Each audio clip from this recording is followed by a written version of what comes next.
மனிதானே மகத்தானவன், மனிதானே மகத்தானவன், மனிதானே மகத்தானவன். வணக்கம். பதிவுக்கு போகிறதுக்கு முன்னாடி நம்ம சேனல் சப்ஸ்கிரைப் பண்ணாதவங்க சப்ஸ்கிரைப் பண்ணிங்க.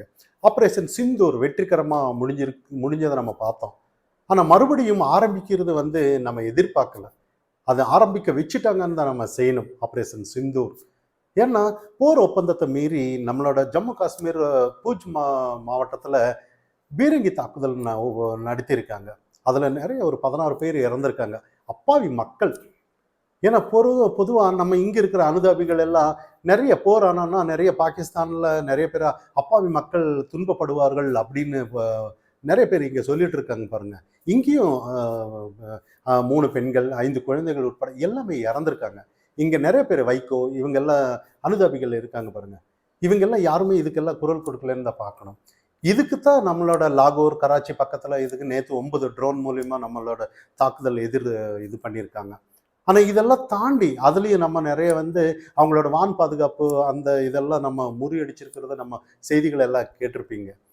இதெல்லாம் தாண்டி இப்போ அவங்களோட டார்கெட் நேற்றுலேருந்து ராஜஸ்தான், காஷ்மீர், பஞ்சாப் அந்த மாநிலத்தில் ஏவுகணை வச்சு நல்லா தாக்கியிருக்காங்கன்னு தான். ஆனால் நம்மளோடது S-400 அந்த ரேடாரை வச்சு எல்லாம் தகர்த்துருக்காங்கன்னு தான் பார்க்கணும். ஏதோ பழைய இரும்பு கடைக்கு போடுறதுக்கு கூட அதுங்க தேடுற நிலைமைன்னு தான் எல்லாம் பேசப்பட்டு இருக்காங்க.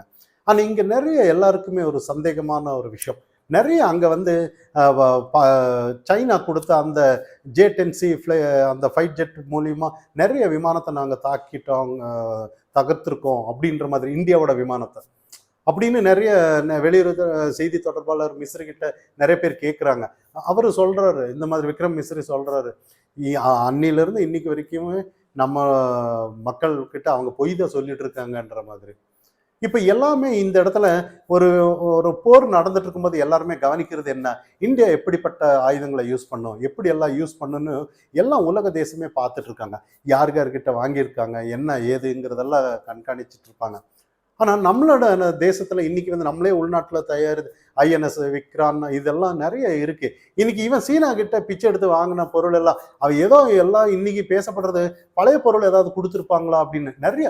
இப்போ நம்ம ராஜஸ்தான் இங்கெல்லாம் நிறைய அவங்க நிறைய ஏவுகணை தாக்குனாப்புல நம்மளோட ரேடார் வச்சு நம்ம வான் பாதுகாப்பு அது தடுத்து எல்லாம் தகுத்துருக்கு.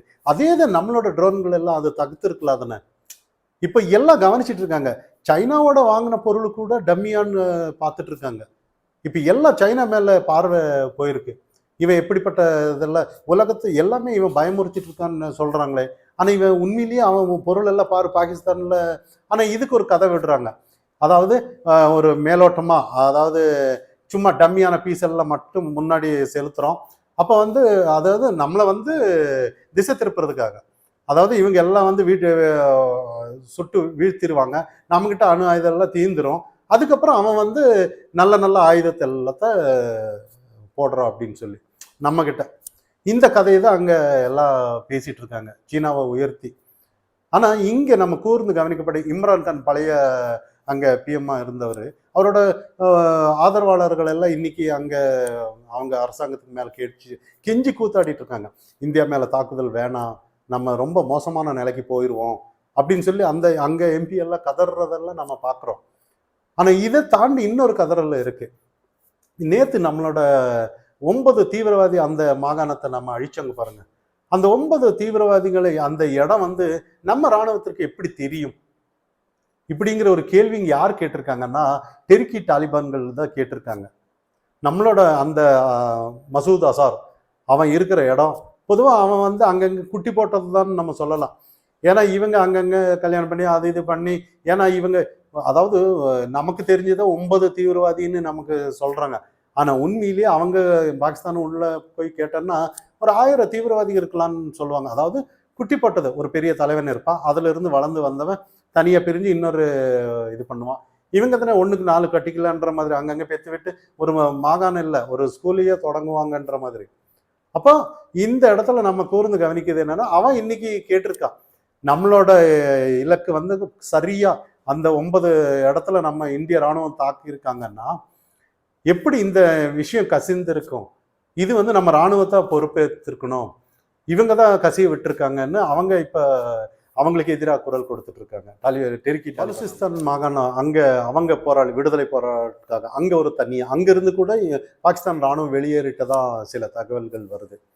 இத்தனைக்கு காரணம் என்னன்னா முனீர் தான் காரணம். கொஞ்ச நாளைக்கு முன்னாடி நம்ம போர் தொடங்குறதுக்கு முன்னாடி, அதாவது நம்ம பஹல்காம் தீவிரவாத அந்த தாக்குதலுக்கு முன்னாடி ஒரு வாரத்துக்கு முன்னாடி அங்க முனீர் அவர்கள் பேசின அந்த வீடியோ தான். எப்படி பாருங்க, அந்த தேசத்திலேயே அதாவது ஒவ்வொருத்தருக்கும் அங்க இருக்கிற மாணவர்களானாலும் சரி, அங்க இருக்கிற இளைஞர்களானாலும் சரி, மூளை செலவை செஞ்சு அதாவது நம்ம நாட்டுக்காக ஏதாவது ஒண்ணு வளர்ச்சியை நோக்கி பயணிக்கணும், இதெல்லாம் அந்த இடத்துல சொல்லி கொடுக்கறது இல்லை. அவங்க எல்லாம் இந்தியா நம்மளோட எதிரி நாடு, நம்மள ரத்தத்துல ஊறி இருக்கணும், நம்ம காஷ்மீர் நம்ம பகுதி, அது நம்ம என்னைக்கு இருந்தாலும் அதனை மீட்டு எடுக்கணும், இதை தான் அவங்களுக்கு ஊட்டி வளர்க்குறாங்களே ஒழிய அவங்களுக்கு வளர்ச்சி கல்வி நீங்க பார்த்துருக்கலாம். நிறைய வீடியோங்கள்லாம் வெளியே வந்திருக்கும், சமூக வலைத்தளத்துல நிறைய வந்திருக்கும். அவங்க துப்பாக்கி, சின்ன குழந்தைங்களுக்கு கூட துப்பாக்கி எப்படி பிடிக்கணும், எப்படி வாள் பிடிக்கணும், எப்படி குத்தணும் கொல்லணும், இதை தான் சொல்லி கொடுக்குறாங்களே ஒழிய இதை தான் ஊட்டி வளர்த்துட்டு இருக்காங்க. அப்போ எப்படிப்பட்ட மனநிலை ஒரு நாடு முன்னேறும் தான். இப்போ டிஃபென்ஸ் பாதுகாப்பு மினிஸ்டர் நிறைய விஷயத்த நமக்கு சொல்லியிருந்தார் பாருங்க. அதாவது நாங்க தான் தீவிரவாதத்துக்கு எதிராக அதாவது தீவிரவாதி வளர்த்து எக்ஸ்போர்ட் பண்றோம், இந்த மாதிரி சில விஷயங்கள் கொஞ்ச நாளைக்கு முன்னாடி அவர் சொல்லியிருந்தாரு. இப்ப அவருக்கு எதிராக இப்ப அது நான் சொன்னதில் பொய் அப்படின்னு அவர் சொல்ல முடியாது. அந்த தைரியம் கூட இவங்களுக்கு இல்லை. அவருக்கு எதிராக கூட நிறைய பேர் இன்னைக்கு உள்நாட்டு கலவரம் தான் அவங்களுக்கு ஜாஸ்தியா இருக்குன்னு பார்க்கணும். நிறைய இதெல்லாம் தாண்டி பாகிஸ்தான்ல எந்த ஒரு அணு ஆயுதமும் இல்லை, எதுவுமே இல்லைன்னு பேசப்படுறாங்க. ஏன்னா சும்மா தான் மிரட்டி இத்தனை காலமும் எங்க வளர்ச்சி இருக்கும், எதை வச்சு அவன் வளர்ச்சி எடுத்துட்டு வருவான்? வெறும் தீவிரவாதத்தை ஊட்டி வளர்த்துட்டு இருக்கான். அவன் தீவிரவாதி அதை வச்சுதான் வேற ஏதாவது தேசத்துக்கு தீவிரவாதத்தை வேணும்னா நாங்க இத்தனை தீவிரவாதி தர்றோம், நீங்க உங்க நாட்டுக்காக தற்கொலை படைகள் தர்றோம், நீங்க எங்களுக்கு காசு கொடுங்க, இதை தான் அவனால எக்ஸ்போர்ட் பண்ண முடியுமே ஒழிய வேற எதை வச்சு அவன் இதெல்லாம் வாங்குறான்னு அப்படி யாரு? இப்ப இன்னொரு விஷயம் வந்திருக்கு. கொஞ்ச நாளைக்கு முன்னாடி துருக்கியிலிருந்து ஒரு கார்கோ வந்துச்சு பாகிஸ்தானுக்குன்னு சொன்னாங்க. ஆனா அவங்க நிறைய சொன்னாங்க, நாங்க இந்தியாவுக்கு எதிராக எதுவுமே அவங்களுக்கு கொடுக்கல, எதுவுமே அப்படி இப்படின்னு சொல்றாங்க. ஆனா துருக்கியில தயாரித்த சில பொருட்கள் கூட, இராணுவ பொருட்கள் கூட இங்க கண்டறியப்பட்டதா நம்ம சொல்றாங்க இந்திய இராணுவங்கள். அவங்களும் மறைமுகமா எக்ஸ்போர்ட் பண்ணி அவங்களுக்கு சரக்கை அனுப்பிச்சுட்டு தான் இருக்காங்கன்னு நம்ம கவனிக்கணும். நிறைய பேர் இன்னைக்கு சைனா இவங்களை தவிர வேற யாருமே அவங்களுக்கு ஆதரவு இல்லை. எப்படி ஆதரவு தெரிவிப்பாங்கன்னு தான் ஒரு சாதாரண ஒரு கேள்வி எல்லாருக்குமே உலக மத்தியில் எல்லாம் யோசிப்பாங்களா இல்லையா? அதாவது இந்தியா ஒரு 9 தீவிரவாதம் இருக்கிற இடத்துல மட்டும் தாக்கியிருக்காங்க, அவ்வளோதான் ஸ்டேட்மெண்ட், அவ்வளோதான், தீவிரவாதத்தை மட்டும்தான் நாங்கள் தாக்கியிருக்கோம். இதோட வேலை முடிஞ்சோம், வேலையை பொத்திட்டு இராணுவம் அமைதியாக போயிருக்கலாம்ல. இவங்க ஏன் இன்னைக்கு அந்த நம்ம ஜம்மு காஷ்மீர் மாவட்டத்தில் அந்த பீரங்கி தாக்குதல் நடத்தணும்?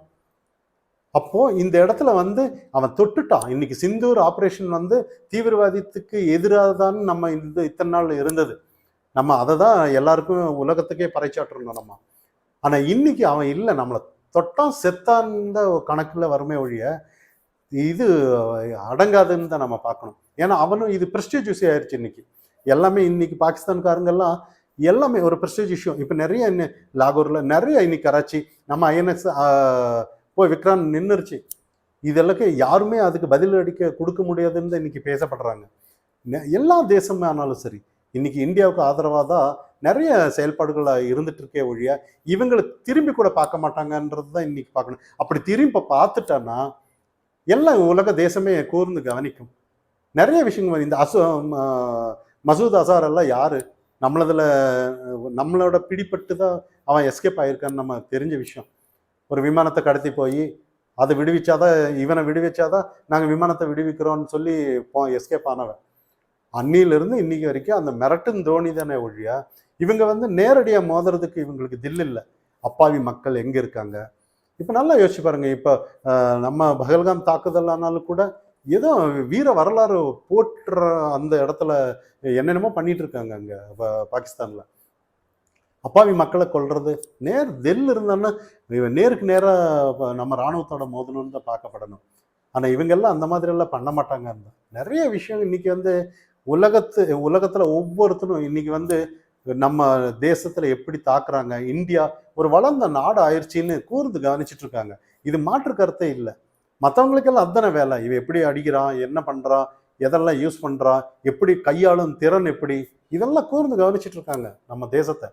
ஆனா உண்மையிலேயே உலகமே இன்னைக்கு வியந்து பார்த்துட்டு இருக்கான். அமெரிக்கானாலும் சரி, ரஷ்யானும் எல்லாமே நமக்கு ஆதரவா இருக்காங்க. ஆனா இங்க தமிழகத்துல தவிர எல்லாருமே ஆதரவா இருக்காங்க. மனிதானி மகத்தானவன்